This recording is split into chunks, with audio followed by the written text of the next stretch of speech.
Hey everybody, welcome to etrailer.com. I'm Bobby, and today we're taking a look at the Curt Premium 4-bike rack carrier here on our 2007 Hyundai Santa Fe. Now this is going to be a great little way of getting 4 bikes to the trailhead. And now right out of the gate, hanging style can usually lead you into a little bit of problems. What we mean with that, normally you're going to see this nice dual arm design feature, and that's great because we don't have that tilt going left and right. We also usually get pretty good anti-sway control here, but sometimes you run into an issue of your bike's not quite wanting to fit on here. What I mean by that, you guys can see how long of a spread here we have on the front with that horizontal bar. Sometimes you have to run up and get a bike adapter bar to allow us to get our women's bikes, step-through bikes, or kiddos bikes to actually work on here. But as you guys can see, we have a nice little tapered arm here right on the end. So what this is going to do is really eliminate the need for those bike adapter bars for the kids of the family or some of our more irregular bikes to actually fit on here. So with us being so close set, we'll have a lot easier time of getting those irregular bikes on here with no problem. Overall, you are going to have an 180-pound weight capacity on here between your 4 bikes. Of course, let's make sure we are putting those heavier bikes up front, and I would be hard-pressed to try to put more than 40 pounds per bike on here, just because we don't really want to put too much weight on this guy, so keeping it within those parameters is definitely going to be helpful for us. Now, one other little caveat, too, with it, guys, if you are looking a way of getting your carbon frame bikes to the trailhead with you, unfortunately, this isn't going to be a great option, as we do have 3 points of frame contact that will end up warping and deteriorating those frames. Now, talking about our cradles here, you guys can see, taking a closer look, we have just a nice little cradle here for ourselves. Nothing too crazy, just kind of hard plastic throughout the entirety of it. As you guys can see, you can kind of rotate it to fit your bike specification.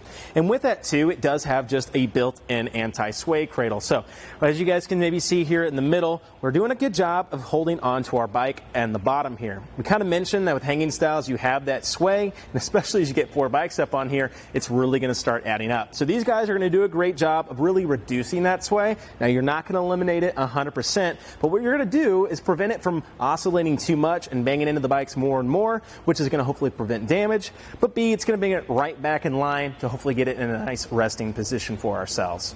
Well, it's not going to take us too long to get this bike off. To do so, I just come up right to those rubber strippings. Those guys are really easy to put on and off by just simply pulling, getting it spread out to get across those knobs and off to the side. Of course, we do have that anti-sway as well, and we are nice and released for ourselves. To walk it up, we just simply grab either end of our bike and start bringing it off of our carrier. Now mounting it, going to be just as easy for ourselves as just walking it up. The only things to watch out for, make sure your strips are out of the way. What's nice with these guys being so long, we can go ahead, let them hang, and they won't be in our way when we go ahead and try and set our bike up. I'm going to go ahead and make it look pretty here just for a second.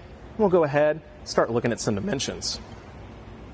Now with any hitch-mounted accessory, definitely adding a little bit of length to our vehicle. Now the Santa Fe, not the longest, but not the shortest out there. So nice that we can go ahead and hopefully cut this down. So let's go ahead and take a look, see exactly what we're working with first.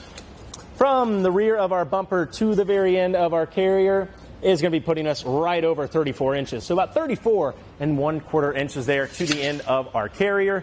Definitely going to be a little length to consider, especially if we want to pull this in the garage or maybe we need to park somewhere. Luckily for ourselves, we do have a way of quickly shortening that down. Right here at the top, you're going to have a spring clip and pin system. So we just have to pop that spring clip out of the way.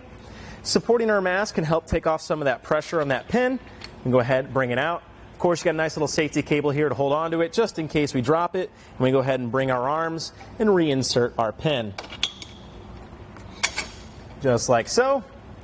And then that spring clip can go ahead and rotate and hold ourselves in position here. Now you are going to have a little bit of wobble in this position, guys. Nothing too much. I don't think it's going to be that much of a bother. And I primarily seen us getting this set in this position to pull in the garage or get us a little more maneuverability. So let's go ahead and see how much we shaved down now with that. I'm going to go ahead and pull my arms out to their furthest point. And as you guys can see, our rubber stripping is putting us about 9 inches extended from our bumper. Now our little post here at the bottom is actually going to be a little longer than our arms, and that's going to be about 9 3/4 of an inch to the very end there, guys, from the end of our carrier. So not going to be the worst amount of space I've seen on these guys, and definitely now I can see us having no trouble pulling this into the garage. At the very bottom here too, you are going to see pretty much the same pin and clip system. What we want to do here, guys, is actually go ahead and start removing this, allowing us to access our cargo. To do so, on the other side, we just have a little retaining clip, so that just gets pulled out like so. So that guy just holds in our center pin here. One little thing you can do too is go ahead and loosen this back knob in here. That's going to help take a lot of that play out, of course, but for now we want to remove it. So go ahead and allow ourselves to remove that pin. Safety cable lets it dangle, and then we can come right back up to our knob here, pull that guy, and allow this to fall out. Now, as you guys can see, we're getting ample clearance here. I can come in, open up my door. Now I can access those coolers, bike helmets, anything I might need in the back of our Santa Fe with no trouble at all. As you guys are seeing too, it leaves you pretty good room here to change your shoes and stuff, which is one advantage over those hanging styles or those platform styles you might see out there. That way we actually get total access to the back there, not taking up too much room. To bring it back up though, we just support it, walk it in place. That knob's gonna go ahead and fall right down. We're gonna go ahead and replace our pin and retaining clip here. Get that guy set.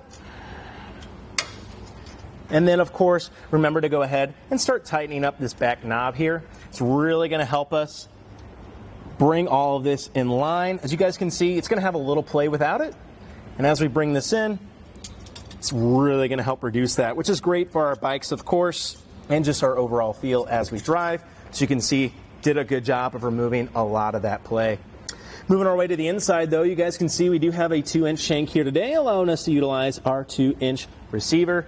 On the very inside here, you are seeing a threaded anti-rattle hitch bolt. Now, these guys are very standard across the industry, but you still want to see them. As you guys can see, as I shake this, it's starting to shake that entirety of the vehicle. That means we're bringing this all in line to one system, making for a nicer, smoother ride for ourselves in the driver's seat, our bike racks, but especially our bikes. Now, on the very end of that, you just have a simple little retaining clip as well. So unfortunately, no real security device on this guy innately. And that kind of brings me to my only thing with this guy. Again, security measures would be great. If you do want to have a way of making sure your bike stays to your carrier and your carrier stays attached to your vehicle, I highly recommend taking a look at some of our security options here at etrailer.com. That way we can go ahead and be secure knowing our carrier and our bikes are going to be staying on the back of our vehicle when we leave it unattended. Again, guys, I don't think you can really beat the CURT Premium's advantage of those nice tapered arms. If you find yourself with a family or just a couple people with regular bikes in the family, this is going to be an excellent option for yourself. Save you that headache of having to find those bike adapter bars in the morning when you misplace them and just start riding in no time at all. Well, guys, I think that's going to do it for our look at the CURT Premium 4-bike rack carrier here on our 2007 Hyundai Santa Fe. I'm Bobby. Thank you for watching. Here it is on our test course. We'll start by going through the slalom. This is going to show us the side-to-side action, which simulates turning corners or evasive maneuvers. Next, we're at the alternating speed bumps, which we'll see the twisting action. This will simulate hitting a curb or pothole or driving over uneven pavement.